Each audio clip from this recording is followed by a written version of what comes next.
नमस्कार, बहुत स्वागत है आपका। साल 2024 में पौष माह की अमावस्या तिथि का प्रारंभ 10 जनवरी की रात 8:20 से होगा और 11 जनवरी की शाम 5:26 तक रहेगा। साल 2024 में पौष अमावस्या 11 जनवरी को मनाई जाएगी। तो इस बार चूंकि सुबह 7:11 से सुबह 11:03 तक स्नान दान का शुभ मुहूर्त है, तो सूर्योदय से आप स्नान कर दान कर सकते हैं। सुबह 7:11 से सुबह 8:28 तक चर और सुबह 8:28 से सुबह 9:45 तक लाभ उन्नति और सुबह 9:45 से सुबह 11:03 तक अमृत सर्वोत्तम मुहूर्त रहेगा। इस बार पौष अमावस्या के दिन गंड और वृद्धि योग भी बन रहा है। तो सुबह से लेकर दोपहर 1:42 तक गंड योग है, इसके बाद वृद्धि योग लग जाएगा।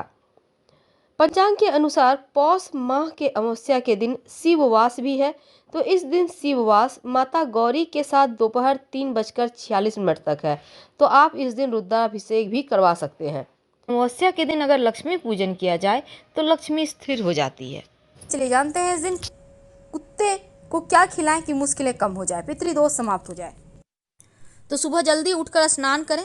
पवित्र नदी या सरोवर में स्नान का ज़्यादा महत्व है। आप घर में नहाते हैं तो नहाने के पानी में गंगा जल डालकर नहाएं। इसके बाद अपने घर के मंदिर में एक दीपक जलाएं, भगवान सूर्य को अर्घ्य दें, फिर पितृदेवों के निमित्त जल में एक चुटकी काला तिल डालकर उनको अर्घ्य दें।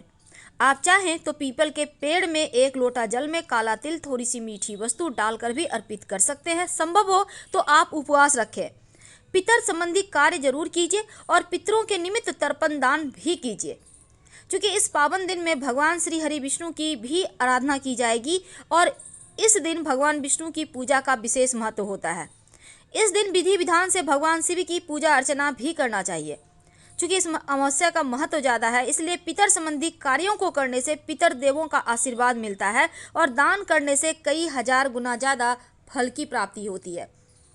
तो दान में आप जैसे गाय को कुछ खिला दें, गरीब व्यक्तियों में दान कर दें, लेकिन काले कुत्ते को क्या खिलाएं या किसी भी रंग के कुत्ते को क्या खिलाएं कि पितृदोष समाप्त हो जाए, जीवन की मुश्किलें कम हो जाए। क्योंकि इस अमावस्या को सर्वश्रेष्ठ माना गया है सभी अमावस्या में, और इस दिन सूर्यदेव की पूजा का भी विधान है। सूर्यदेव को अर्घ्य देने से सभी ग्रह दोष से मुक्ति मिलती है और सूर्यदेव का आशीर्वाद अपने भक्तों पर हमेशा बना रहता है। कहा जाता है कि संगम नदी के तट पर सभी देवी देवता का वास होता है। और अगर कुंडली में पितृदोष हो, अगर आपको लगता है आप तरक्की नहीं कर पा रहे, संतान की प्राप्ति नहीं हो पा रही, वंश वृद्धि नहीं हो रही, आपका नौकरी रोजगार नहीं चल रहा, आपके जीवन में मुश्किलें ज़्यादा है, आप जहाँ से चले हैं वहीं पर पड़े हुए हैं, तो ऐसे में आप इस बड़ी अमावस्या के दिन काले कुत्ते को मीठी रोटी जरूर खिलाएं, आपको लाभ होगा। वैसे आज हम आपको बहुत सारे प्रयोग बताएंगे, और अगर आप दोनों बेला रोटी खिलाते हैं कुत्ते को तो आपकी किस्मत चमक सकते हैं। अगर संतान का सुख नहीं मिल रहा तो कहा जाता है काला कुत्ता आज के दिन ले आकर पालें तो संतान का सुख मिलता है, संतान का स्वास्थ्य अच्छा रहता है। लेकिन अगर कर्जों से परेशान है तो शाम के वक्त आप काले कुत्ते को रोटी पर काला तिल गुड़ रखकर अपने ऊपर से 3 बार उल्टा वार कर आप खिला दें। तो ऐसा करने से आपकी विपदा टल जाएगी, कर्ज की संकट दूर होगी और प्रेत बाधा के संकट भी समाप्त हो जाएंगे। क्योंकि इस बार का अमावस्या बहुत खास है, इसलिए शिव जी को एक कटोरी में, किसी भी कटोरी, आप मिट्टी का बर्तन ले लें, उसमें थोड़ा सा दूध और काला तिल आप भोग लगाएं। याद रखिए अर्पित नहीं करना, भोग लगाना है। कुछ समय बाद वहाँ पर आप नमः शिवाय का नंबर जप करें कुछ देर, फिर इस दूध में जो आपने कटोरी में दूध डालकर रखा है और उसमें काला तिल, उसको उठाइए। आपकी मर्जी है जितनी भी संख्या में आप दूध या तिल लेना चाहते हैं। उठाकर अगर आपके घर के आसपास पीपल का पेड़ है तो वहाँ पर तने में रखाएं, कोई भी जीव आकर खा लेगा। अगर नहीं है तो आप कहीं भी मिट्टी के पात्र को आप संभाल कर रख दें जहाँ कुत्ता हो आसपास। अगर कुत्ता खा ले तो आपके जीवन की मुश्किलें परेशानियां समाप्त हो जाएगी। आप चाहें तो इस दूध जो आपने तिल मिलाकर रखा है थोड़ी सी मीठी वस्तु भी डाल सकते हैं, आप गुड़ की डली या चीनी भी डाल सकते हैं। अगर नहीं है तो कोई बात नहीं, उसी दूध को आप खिला दें। राहु केतु शनि महाराज की जो भी बुरी चाल होगी वो शांत हो जाएगा, और इस जो कुत्ते ने इसको दूध को पी लिया तो आपकी बलाएं टल जाएगी, मुश्किलें समाप्त हो जाएगी। भगवान काल भैरव की सवारी कुत्ता है, इसलिए आप कुत्ते को प्रसन्न कर भगवान भैरव को भी प्रसन्न कर सकते हैं।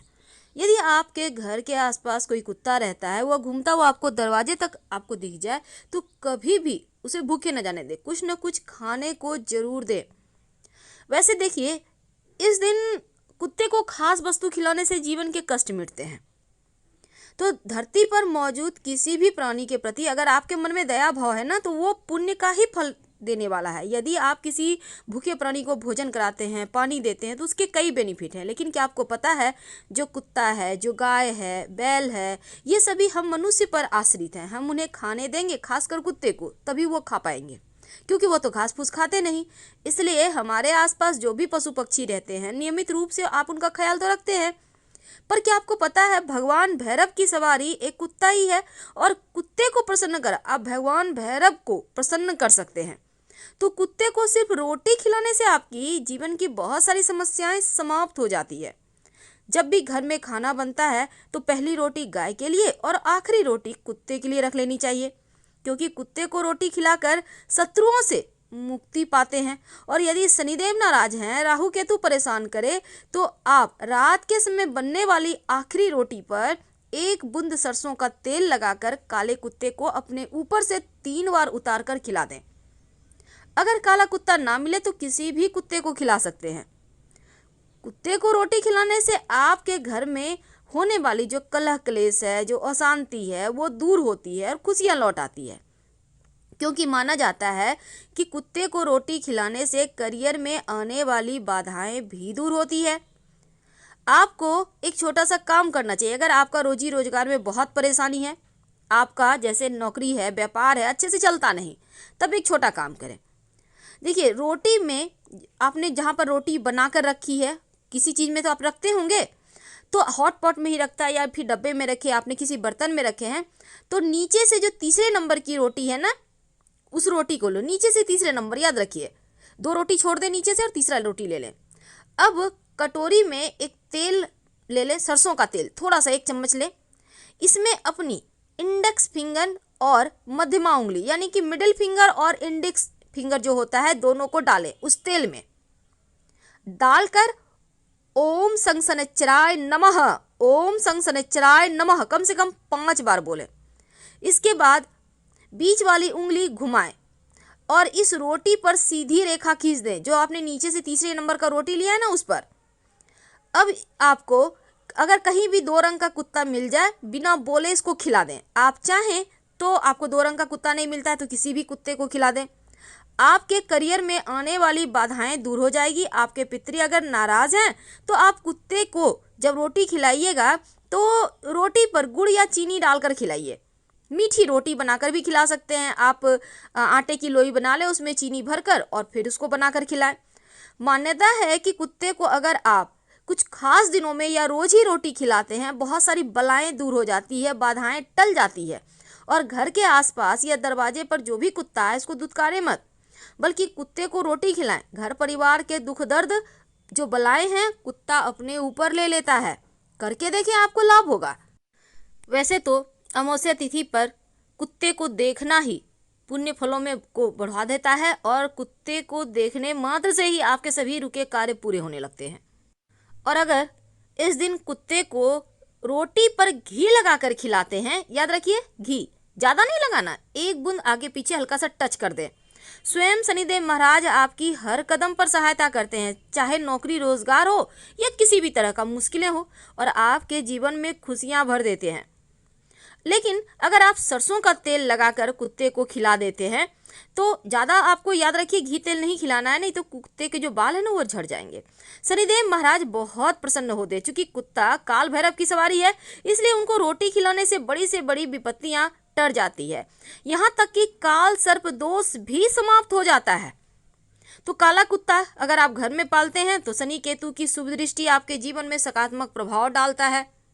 और यहाँ तक कि प्रेत बाधा से भी काली कुत्ते को रोटी खिलाने से इस दिन आप मुक्ति पा सकते हैं, नकारात्मक शक्तियां बेअसर हो जाती है, कर्जा समाप्त हो जाता है, कार्य क्षेत्र में लगातार सफलता मिलने लगती है। तो आज ये प्रयोग जरूर करें, अपनी मनोकामना के अनुसार विशेष चीजें खिलाएं। फिलहाल विदा लेंगे, धन्यवाद।